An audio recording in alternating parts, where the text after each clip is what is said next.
माननीय राज्याचे मुख्यमंत्री एकनाथराव शिंदे साहेब, देवेंद्रजी, प्रफुल्लभाई रामदास आठवले साहेब, पियुष गोयल साहेब, चंद्रशेखर बावनकुळेजी, नीलमताई गोरे, सर्व महायुतीचे सन्माननीय उपस्थित असणारे मान्यवर नेते, पदाधिकारी, कार्यकर्ते आणि पत्रकार मित्रांनो, आपण आज सकाळी काउंटिंग सुरू होईपर्यंत प्रत्येकजण आपापले परीनं अंदाज व्यक्त करत होते।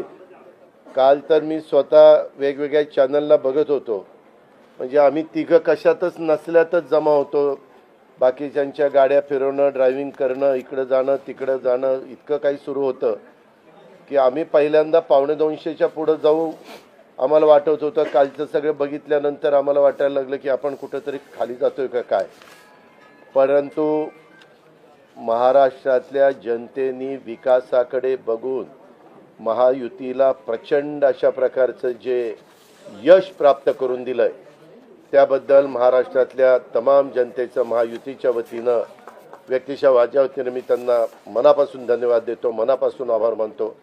सगळेच कार्यकर्ते राबले, उमेदवार राबले, सगळे सहकारी घटक पक्षाचे, मित्र पक्षांचे सगळे आमचे सहकारी त्याच्यामध्ये स्वतःला झोकून दिलं आणि सगळ्यांनी ही निवडणूक आपली स्वतःची निवडणूक आहे असं समजून त्या ठिकाणी कामाला लागले।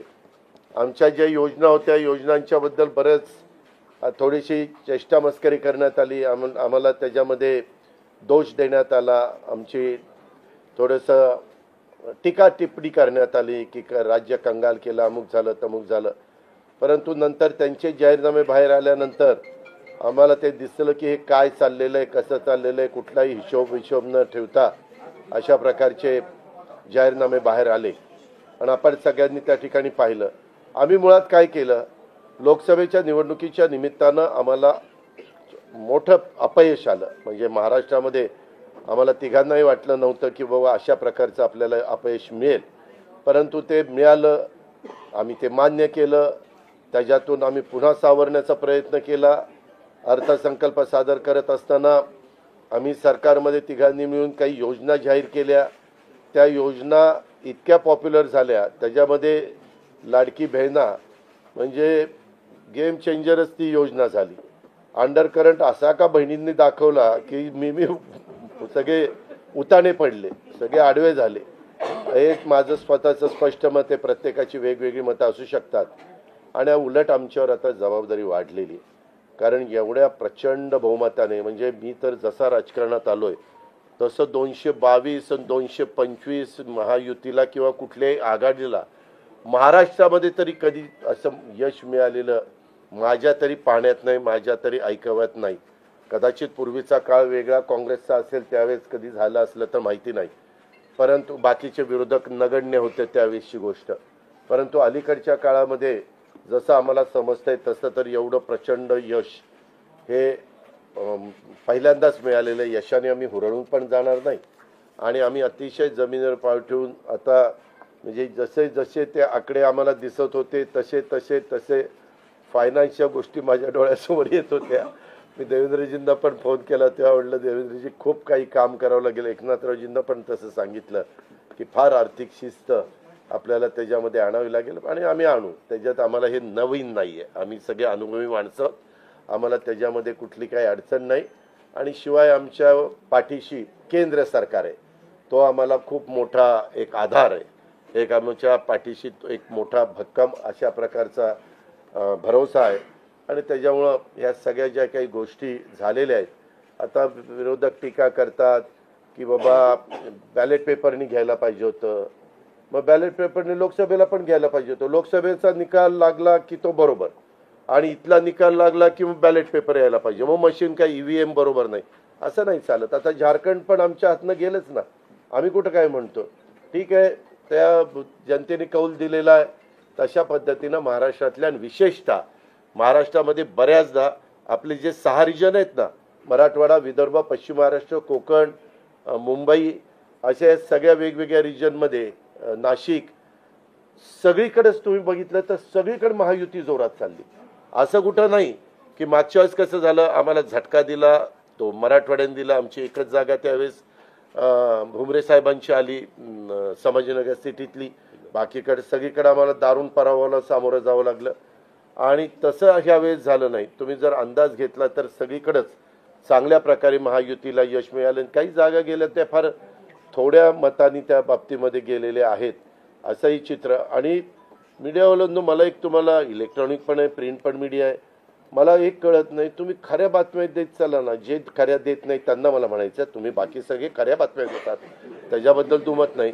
पण मी टी व्ही चालू केलं आणि अजित पवार पोस्टल बॅलेटमध्येच मागं, मी विचारतोय तिथं फोन करून, ते म्हणले नाही दादा आपण पुढं आहे. आता माझं लीड 1,02,000 मताधिक्य मी मिळवलंय आणि खुशाल तुम्ही दाखवताय अजित पवार मागं, अजित पवार मागं. मग काही जण म्हणलं का रे असे दाखवतायत, TRP त्याच्याशिवाय वाढत नाही. अरे तुमच्या TRPला आम्हाला का मातीत घालताय, आमची का बदनामी करताय. त्याच्यामध्ये मी नंतर पुन्हा अधिकाऱ्यांच्याकडनं माहिती घेतली की नक्की पोस्टल बॅलेट किती झाले. पोस्टल बॅलेटमध्ये पण आम्ही पुढं होतो आणि रेग्युलर मतदानामध्ये पण पुढं होतो. सांगायचं तात्पर्य की बाबा तुमच्यावर सगळ्या चॅनलवर जनतेचा एवढा विश्वास आहे, म्हणजे विश्वास नाही ते सकाळच्या 9 वाजताच्या भोंग्यावर विश्वास नाही, पण बाकीच्यांवर फार विश्वास आहे. माझं एवढंच म्हणणं आहे की खऱ्या बातम्या दिल्या तर काही वाईट होणार नाही. पण खूप चांगलं यश मिळालं. अजून पण काही काउंटिंग चालू आहे, काही ठिकाणी रिकाउंटिंग मागितलेलं, ठीक आहे, तो त्यांचा प्रत्येकाचा अधिकार आहे. पण खरोखरीच सगळ्याच राज्यातली जबाबदारी महायुतीवर वाढलेली आहे आणि त्या उलट आम्हाला अधिक जास्त बारकाईनं इथून पुढं काम करावं लागणार आहे. कारण एवढं दैदिप्यमान यश ह्या सगळ्यांनी मिळून दिलेलं आहे आणि जनतेचे मानावे तेवढे आभार कमीच आहेत. म्हणजे काय आता त्यांच्याकरता, म्हणजे त्यांच्या ऋणातच आम्ही राहू इच्छितो. आणि 5 वर्ष अक्षरशः अतिशय एकोप्याने ही युती शेवटपर्यंत कशा पद्धतीनं काम करेल आणि जनतेने टाकलेल्या विश्वासाला कुठल्याही परिस्थितीमध्ये तडा जाऊन दिला जाणार नाही. अतिशय चांगल्या पद्धतीनं राज्याच्या सर्वांगीण विकासाच्या करता जसं आम्ही विकास हा केंद्रबिंदू मानून पुढं गेलो, तशाच पद्धतीचं काम इथून पुढच्या काळामध्ये देखील महायुतीच्या वतीनं त्या ठिकाणी चालेल अशा प्रकारची खात्री मी आपल्या पत्रकार मित्रांना पण देतो आणि आपल्यामार्फत महाराष्ट्रातल्या तमाम जनतेला देतो. पुन्हा एकदा मतदार बंधू भगिनींचं, सर्वांचं, मीडियाचं, इलेक्ट्रॉनिक प्रिंट सर्वांचं मी मनापासून आभार मानतो, मनापासून धन्यवाद देतो. धन्यवाद. अरे मराठी मातृभाषा अभिजात भाषेचा दर्जा आत्ताच दिलाय ना, लगेच विसरायला लागला. नाही ते दिल्लीत बोलतात. मी माझी भावना मगाशीच मांडली आहे की केवळ आत्ता एवढंच सांगेन की महाराष्ट्राच्या जनतेसमोर आम्ही नतमस्तक आहोत. जनतेने ज्या प्रकारचा विजय दिलेला आहे, खऱ्या अर्थानं हा विजय एक प्रकारे आमची जबाबदारी वाढवणारा विजय आहे. देशाचे प्रधानमंत्री मोदीजींवर महाराष्ट्राने दाखवलेला विश्वास आहे आणि त्यामुळे आता आम्हाला खूप काम महाराष्ट्रामध्ये करावं लागेल याची आम्हाला जाणीव होते आहे. म्हणून पुन्हा एकदा महाराष्ट्रातल्या सगळ्या मतदारांच्या चरणी आम्ही नतमस्तक होतो आणि त्यांना आश्वस्त करतो की त्यांनी जो विश्वास दाखवला आहे त्या विश्वासाला आम्ही तडा जाऊ देणार नाही. सगळ्यांचे अतिशय मनापासून आभार.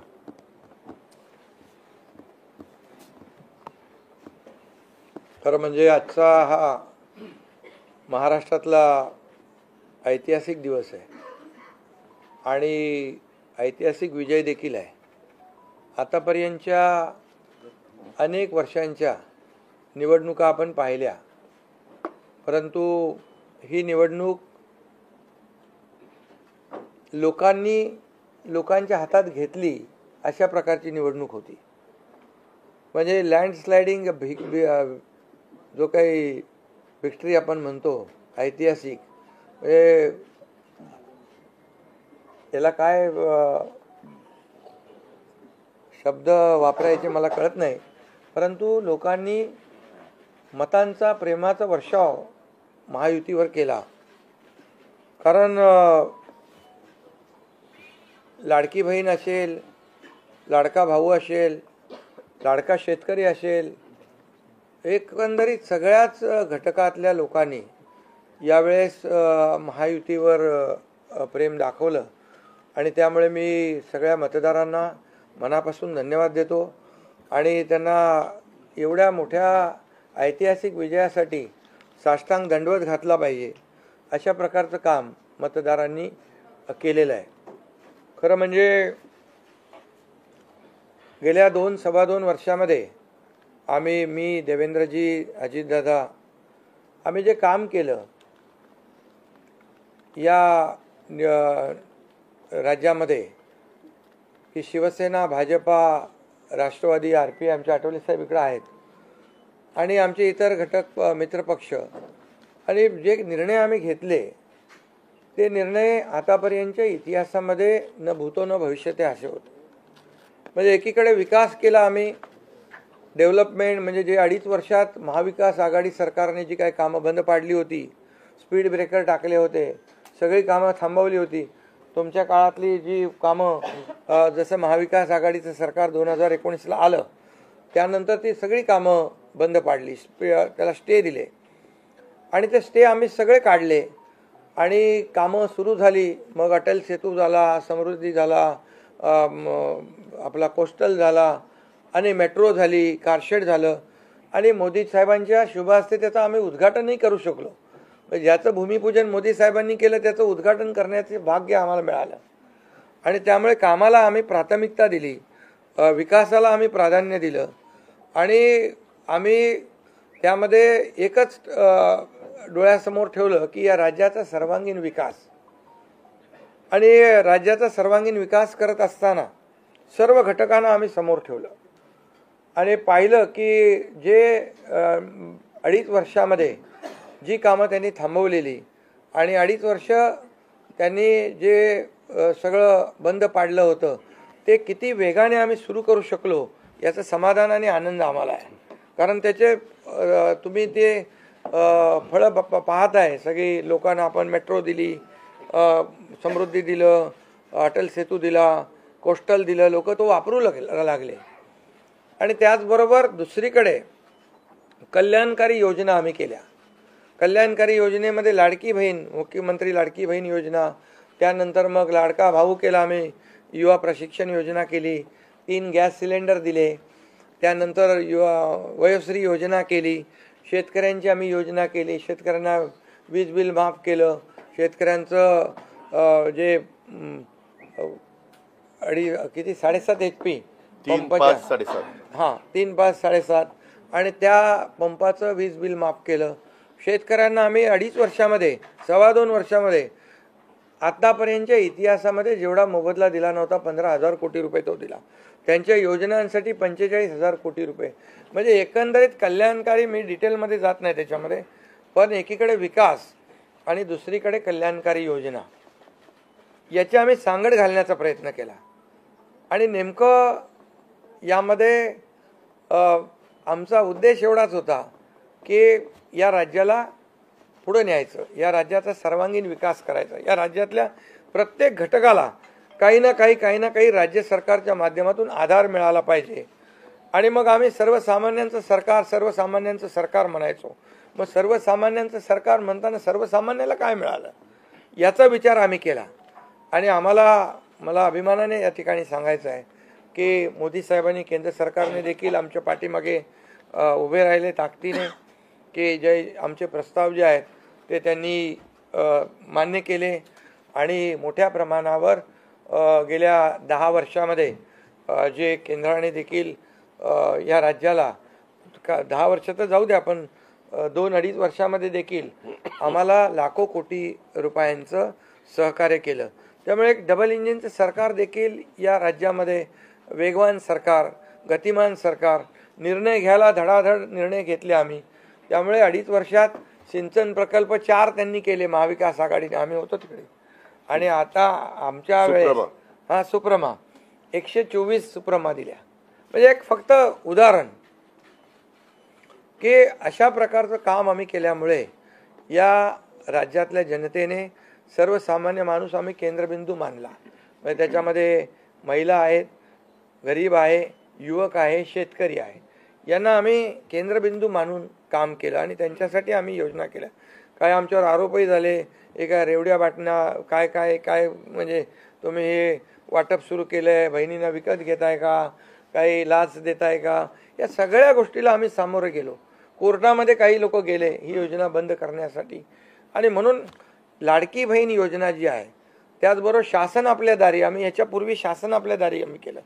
डायरेक्ट तेव्हाही योजना होत्या, पूर्वी लाभही होते, सगळं होतं, परंतु लोक कंटाळून ते योजनांचा लाभ घेण्यापासून वंचित राहत होते. आम्ही 5 कोटी लोकांना त्याचा लाभ दिला, शासन आपल्या दारी. आणि आपल्या लाडकी बहीण योजना, यामुळे एकंदरीत लोकांनी विश्वास ठेवला की हे देणारं सरकार आहे, हे फक्त बोलणारं सरकार नाही आहे. आणि म्हणून देणारं सरकार आहे याच्यावर विश्वास ठेवला आणि कल्याणकारी योजना ज्या केल्या आम्ही फक्त बोललो नाही, तर 5 इन्स्टॉलमेंट लाडक्या बहिणींच्या खात्यात टाकले सुद्धा.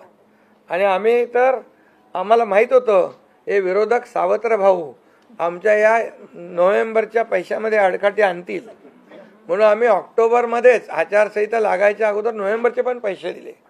कारण शेवटी आम्ही देण्याची नियत आमची आहे, नियत साफ आहे. कारण आम्ही फक्त कागदावर योजना ठेवायच्यासाठी केलं नाही. आणि त्यामुळे एकंदरीत या राज्यामध्ये सर्वसामान्यांचं सरकार सर्वसामान्यांसाठी काहीतरी करतंय ही भावना प्रत्येकाच्या मनामध्ये निर्माण झाली. आणि आम्ही म्हणालो common man common man common man. आता कॉमन मॅनने आम्ही ठरवलं आहे की त्यांच्या जीवनामध्ये काही बदल घडवून चांगले दिवस आणून त्याला सुपरमॅन करायचं. पण त्यांनी आम्हाला या निवडणुकीत सुपरमॅनसारखं काम करून दाखवलं आणि एवढं भरभरून त्यांनी आशीर्वाद दिले की लोकांनी एवढंच आहे की यामध्ये बऱ्याचशा गोष्टी स्पष्ट झाल्या. लोकांनी कल्याणाचं आणि विकासाचं राजकारण स्वीकारलं. लोकांनी सुडाचं, आरोपाचं, द्वेषाचं राजकारण झिडकारलं. आणि म्हणून 2 निवडणुका ज्या लोकसभेमध्ये पण आणि लोकसभेत फेक नरेटिव्ह वगैरे सगळं केलं, काय काय केलं, संविधान बदलणार वगैरे, सगळ्या जातीमध्ये भीती निर्माण केली, प्रत्येकाला घाबरवलं, तरीसुद्धा एवढं होऊन पण प्रधानमंत्रीपदी मोदी साहेबच बसले. आता ते म्हणाले जनतेच्या दरबारात जाऊ, आम्ही जनतेच्या दरबारात जाऊ, लोकसभेच्या वेळेस पण गेले. पण शेवटी एवढं करून, एवढं सगळं खोटं नाटं सांगून, लोकांना घाबरवून पण प्रधानमंत्रीपदी शेवटी मोदी साहेब बसले. आणि आताही म्हणाले आम्ही जनतेच्या दरबारात जाऊ. आता जनतेने त्यांना जो काय मॅन्डेट द्यायचा तो दिलेला आहे. आणि त्यामुळे जनतेने पूर्णपणे विकासाला आणि कल्याणकारी योजनांना स्वीकारलेला आहे. यामध्ये लोक रोज आमचं सरकार स्थापन झाल्यापासून रोज सरकार पडणार, सरकार पडणार, सरकार पडणार, रोज आम्हाला 3-4च शब्द ठेवले होते त्यांनी. ते शब्द तुम्हाला माहीत आहे, मी ते परत त्याचा उच्चार करू इच्छित नाही. पण 4था शब्द होता का? नाही. पण आम्ही त्याला आरोपाने उत्तर नाही दिलं. आम्ही कामातून उत्तर दिलं त्याला. आणि कामातून उत्तर दिलं आणि ते काम लोकांना भावलं की बाबा हे काम करणारे लोक आहेत आणि काम सर्वसामान्य लोक आहेत. मी स्वतःला काय समजायचो, CM म्हणजे चीफ मिनिस्टर, मी म्हणायचो कॉमन मॅन आहे. आता कॉमन मॅनमध्ये मी जायचो. आता आमचे दोन्ही उपमुख्यमंत्री दोन्ही आम्ही 24/7 काम करत होतो. आणि याच्यामुळे घरी बसून सरकार चालवता येत नाही, फेसबुकवरून सरकार चालवता येत नाही, हे स्पष्ट झालेलं आहे. आणि म्हणून आम्ही लोकांच्या, बाळासाहेब सांगायचे, कार्यकर्ता घरात नाही लोकांच्या दारात शोभून दिसतो. शासन आपल्या दारी आम्ही घेऊन गेलो, शासन आपल्या दारी घेऊन गेलो आम्ही. आणि म्हणूनच आज बाळासाहेबांच्या विचारांनी आम्ही सरकार स्थापन केलं 2019ला मोदी साहेबांच्या आशीर्वादाने. आणि 2019ला जे सरकार स्थापन व्हायला पाहिजे होतं ते सरकार स्थापन झालं नाही, ते लोकांनी बरोबर लक्षात ठेवलेलं आहे. लोक ते विसरलेले नाहीत. आणि म्हणून या निवडणुकीत देखील कुठल्या पक्षाचा, आता तुमचा कुठला पक्ष आहे? तुमचा राष्ट्रवादी घड्याळ. आता तो कोणाचा आहे ते लोकांनी ठरवलं. आणि शिवसेना कोणाची तेही ठरवलं. आणि लोकांनी ते ठरवलं. त्यामुळे आता बऱ्याचशा गोष्टी त्या स्पष्ट झालेल्या आहेत, बऱ्याचशा गोष्टी स्पष्ट झाल्या. आणि मला समाधान आहे की 2019ला 56 जागा आल्या होत्या आणि त्या 56 मला वाटतं आताही 56 जागा आल्या, अजून चालू आहे. पण एकंदरीत आताच्या पर्यंत म्हणजे विकासाला लोकांनी महत्त्व दिलं. मोदीजींनी आता अमित भाई असतील, नड्डाजी आहेत, तिथं पियुषजी आहेत, केंद्रीय मंत्री आपले भूपेंद्रजी आहेत, राजनाथ सिंगजी, बऱ्याच सगळ्या लोकांनी आठवले साहेब तर आपल्या सोबतच आहेत. आठवले साहेब सोबत 100% आहे. तर एकंदरीत आपण सगळ्यांनी या निवडणुकीमध्ये एकत्र येऊन काम केलं. आता एकत्र येऊन काम केलं, आता त्याच्यामध्ये काही लोकांनी म्हणा त्याचा अर्थ वेगवेगळा काढला. मोदी साहेब म्हणाले एकत्र या, विकासासाठी एकत्र या. आता लोकांना आवाहन केलं, जसं आम्ही काय त्याच्यामध्ये जातीपाती धर्माचा उल्लेख केला नाही, पण मतदानासाठी एकत्र या, विकासासाठी एकत्र या, या राज्याला पुढे घेऊन जाण्यासाठी एकत्र या, असं आवाहन करणं काय चुकीचं आहे.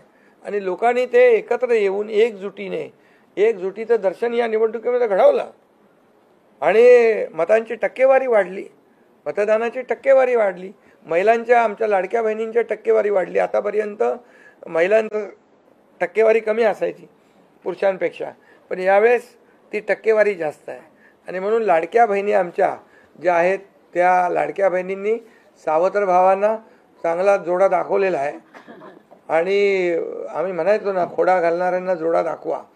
तर एकंदरीत ही निवडणूक जी आहे, ही निवडणूक विकासाच्या अजेंड्यावर, कल्याणकारी योजनांच्या ह्याच्यावर आणि जे विचार आहेत, आज आमचे शिवसेना म्हणून बाळासाहेबांचे विचार आहेत, दिघे साहेबांची शिकवण, मोदीजींची जे काही जो त्यांचा सपोर्ट आहे, केंद्राचा सपोर्ट आहे, या सगळ्या गोष्टी ज्या आहेत या निवडणुकीमध्ये कामी आले. शेवटी लोकांना काय पाहिजे? लोकांना शिव्याशाप नको आहे, लोकांना आरोप प्रत्यारोप नको आहे, लोकांना सुडाचं राजकारण नको आहे.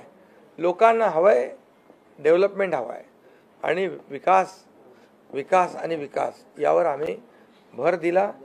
आणि आज त्यामध्ये किती आरोप केले, खोटे बोला, आपण रेटून बोला.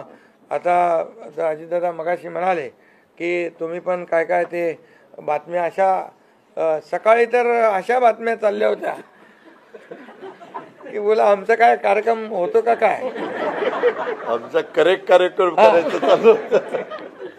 तर याच्यामध्ये खूप चांगलं निर्णय झाला, चांगला एक आपला ऐतिहासिक विजय झालेला आहे आणि त्यामुळे खऱ्या अर्थाने आमची जबाबदारी वाढलेली आहे. आता या सगळ्या ज्या काही जे घेतलेले आम्ही निर्णय आहेत, की आमचा एकही निर्णय कागदावर राहिलेला नाही. मी त्या सगळ्या निर्णयात जाऊ इच्छित नाही, पण एकही निर्णय आम्ही कागदावर ठेवला नाही. कुठली योजना आहे ती कार्यान्वित केली आम्ही. आणि त्यामुळे जो लोकांचा विश्वास, शेवटी यापूर्वी देखील आपण पाहिलं की काँग्रेस सरकार ज्या ठिकाणी असतील त्यांनी किंवा महाविकास आघाडी ज्यांनी काही निर्णय घेतले, काही आश्वासनं दिली, ती पाळली नाहीत. आश्वासनं दिली, नंतर कर्नाटकमधलंच आश्वासन घ्या, हिमाचलमधलं घ्या, आपल्या राजस्थानमधलं घ्या पूर्वीचं, की त्यामध्ये आश्वासन दिल्यानंतर निवडून आल्यानंतर केंद्राकडे पैसे मागायला लागले. आमच्याकडे पैसे नाही, हमारे पास पैसे नाही आहे. असं आम्ही केलं नाही. आम्ही जे बोललो, आमची हातपाय काय म्हणतो त्याला पांघरून पाहून आम्ही ते आम्ही अंतरून पाहून पाय पसरले. आणि ज्या योजना आम्ही केल्या, या योजनांचं पूर्णपणे त्याच्यामध्ये कुठलीही योजना बंद होणार नाही याची आम्ही काळजी घेतली. सगळे नियम आम्ही पाळले, सगळ्या RBIच्या केंद्र सरकारच्या गाईडलाईन आम्ही पाळल्या, कुठलंही व्हायलेशन आम्ही केलं नाही. आर्थिक दृष्टिकोनातून जे काही आम्ही नियोजन करायचं ते केलं. आणि त्यामुळे त्यांना लोकांनी खोटं ठरवलं. ते आम्हाला म्हणाले तुम्ही लाडकी बहीण योजना देताय, पैसे कुठून आणणार, पैसे कुठून हे फसवं आहे. आणि त्यांनीच आमची योजना चोरून नंतर त्यांच्या वचननाम्यामध्ये टाकली. मग तुम्ही कुठून आणणार? म्हणजे लोकांना कळलं की हे फक्त बोलतायत, करणार नाहीत आणि विश्वासाचा भाग आहे. आम्ही 2-2.5 वर्षामध्ये जे करून केलं ते लोकांसमोर आहे. आम्ही कुठलंही काही याच्यामध्ये लपवाछपवी केली नाही. जे आहे ते स्पष्टपणे आम्ही मांडलं लोकांच्या समोर. लोकांच्या दरबारामध्ये आम्ही गेलो आणि लोकांना काम आवडतं, लोकांना विकास पाहिजे, लोकांना कल्याणकारी योजना पाहिजेत ते आम्ही देण्याचा प्रयत्न केला आणि विकासाकडे या राज्याला नेण्याचा आम्ही प्रयत्न केला. यामध्ये केंद्राचा आम्हाला खूप मोठ्या प्रमाणावर सपोर्ट मिळाला. 10 वर्षामध्ये मी तो आकडा अगोदर पण मी सांगितला होता.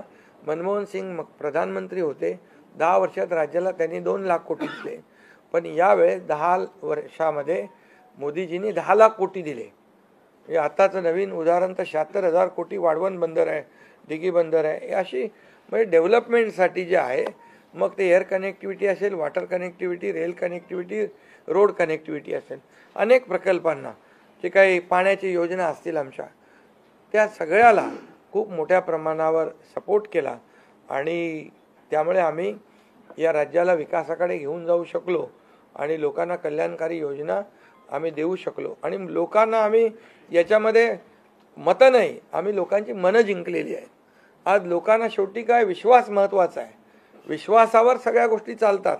तुम्ही काही सांगा आणि नंतर त्या हात वरती करा, अशा प्रकारचं काम आमच्याकडून झालं नाही. आणि त्यामुळे आम्ही काम करणारे लोक आहोत, कार्यकर्ते आहोत आणि म्हणून आम्ही 24/7 काम केलं. जेव्हा जेव्हा शेतकरी अडचणीत आला तेव्हा तेव्हा त्याच्या मागे आम्ही उभं राहिलो. त्याला वाऱ्यावर आम्ही सोडलं नाही. आणि त्यामुळे जो सर्वसामान्य घटक जेव्हा जेव्हा अडचणीत आला त्याच्या मागे आम्ही उभं राहण्याचं काम केलं. त्यामुळे एक प्रकारचं हे सरकार जे आहे, एक पाठीराखा सरकार, एक सरकार जे आहे हे सर्वसामान्याला न्याय देणारं सरकार आहे. जनतेच्या पाठीमागे ताकदीने उभं राहणार सरकार आहे. जसं आमच्या मागे केंद्र सरकार ताकदीने उभं राहिलं तसं आम्ही जनतेच्या मागे उभे राहिलो. आणि म्हणूनच आम्हाला हा असा प्रचंड दैदिप्यमान हा विजय मिळालेला आहे. आणि आम्ही या विजयाचं श्रेय जे आहे आमच्या मतदारांना देतो, जनतेला देतो. जे आमचे महायुतीचे सर्व कार्यकर्ते आहेत त्यांनी मेहनत घेतली आहे त्या सगळ्यांना देतो. आणि म्हणूनच यापुढे जे काही काम आहे या जनतेच्या हितासाठी करणं एवढंच आमची जबाबदारी आहे. त्यामुळे पुन्हा एकदा मी आपल्या सगळ्या पत्रकारांना मनापासून धन्यवाद देतो, आपलेही आभार मानतो. आणि आता इथून पुढे तुम्ही खऱ्या चांगल्या बातम्या दिल्या तर तुमचा TRP वाढत जाईल. आमचे प्रकल्प जे आम्ही सुरू केलेत त्याच्या बातम्या द्या, लोकांच्या फायद्याचे जे प्रकल्प आहेत त्याच्या बातम्या द्या. वाचाळवीरांच्या बातम्या देऊ नका. देवेंद्र जी, एक सवाल ये है कि महाराष्ट्र में पिछले कुछ समय से जाति जाति में लगातार एक दंगा फैलाने की कोशिश हो रही थी. क्या स्थिर सरकार को लेकर की मैंडेट है क्या? दूसरा, वोट जिहाद शब्द आपने इस्तेमाल किया था, इस बार भी ऐसी कोशिश कई जगहों पर हुई थी, उसको कैसा जवाब? मुझे ऐसा लगता है कि प्रधानमंत्री जी ने एक जो नारा दिया था, एक है तो सेफ है, सब समाज को साथ में लाने वाली जो बात प्रधानमंत्री जी ने कही थी, महाराष्ट्र के लोगों ने उसको रिस्पॉन्ड किया है. और महाराष्ट्र के सभी समाजों ने एक साथ मिलकर एक बड़ा मैंडेट हमको दिया है. मुझे लगता है कि आज निश्चित रूप से जो लोग तुष्टीकरण की राजनीति करना चाहते थे, जो डिविजिव पॉलिटिक्स करना चाहते थे, उनको करारा जवाब जनता ने ही दिया है. और प्रधानमंत्री जी की बात को लोगों ने यहाँ पर एक्सेप्ट किया.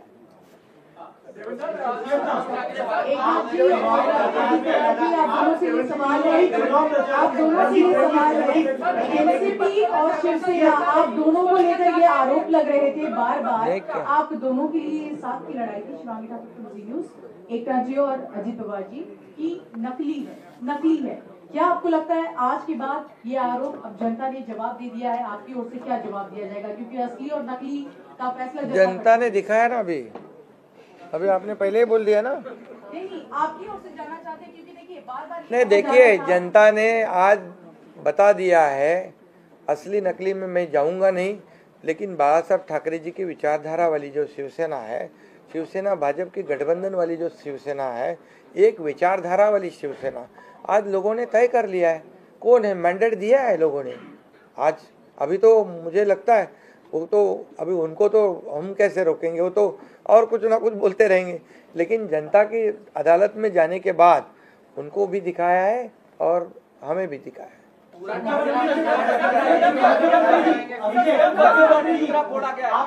ईवीएम का देखो, अभी झारखंड में ईवीएम अच्छा है क्या?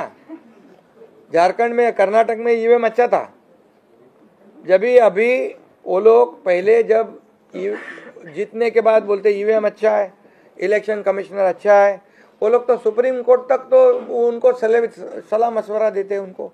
वो जो यंत्रणा उनके बाजू से मतलब उनके फेवर में रिजल्ट आते अच्छी है। अभी तो वोटर लिस्ट पे भी उन्होंने ऑब्जेक्शन लिया था। तो जब हार जाते हैं तो बोलते ये यंत्रणा खराब है, जीतते हैं तो बोलते हैं अच्छा है। ऐसा कैसा है?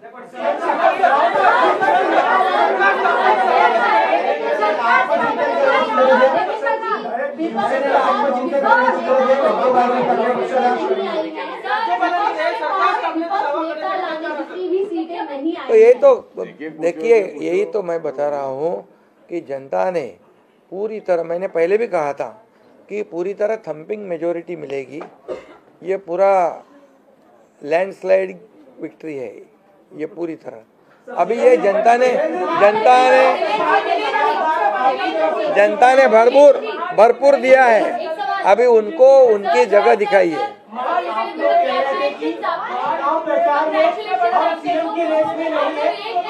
एक ही मुख्यमंत्री बनने वाला है, ऐसे में तीनों में कुर्बानी कौन देगा, इसको बताइए। अरे भैया, अभी हम लोग अभी तो आंकड़े भी आने के अभी चालू है ना, काउंटिंग चालू है। अभी होने के बाद हमारी तीनों पार्टियां बैठेगी। हमारा जैसे आपको बताते हैं, जैसे हमने सीटों का बंटवारा हुआ, हमें कोई मतभेद हमारे में नहीं थे, आज भी कोई मतभेद नहीं है। हम हमारे वरिष्ठ और हम लोग बैठ कर उसके ऊपर निर्णय लेंगे।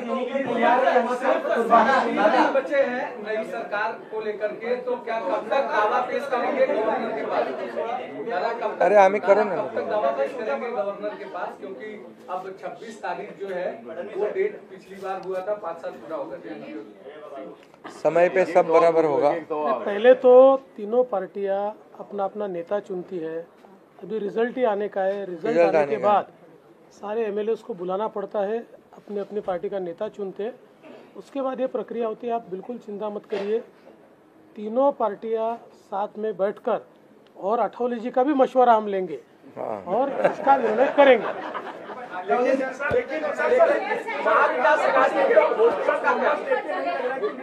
महाविकास अघाड़ी ने दादा होटल बुक किए थे, वहाँ पर एमएलए को रखा जाएगा। तो ये जनता ने तय किया है ना, पर एक कमेंट जनता ने इतना भरोसा दिखाया है, अभी हमारी जिम्मेदारी बढ़ गई है।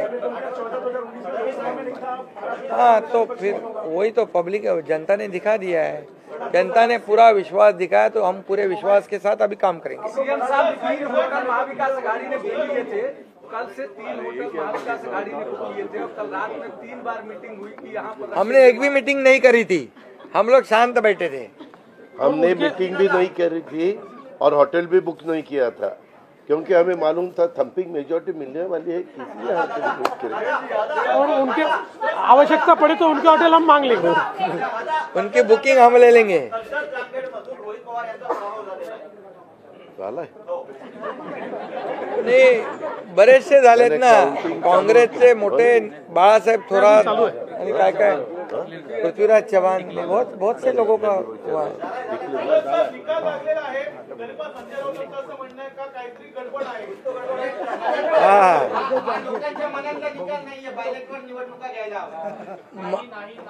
संजय राऊतची बडबड आहे त्याच्यामध्ये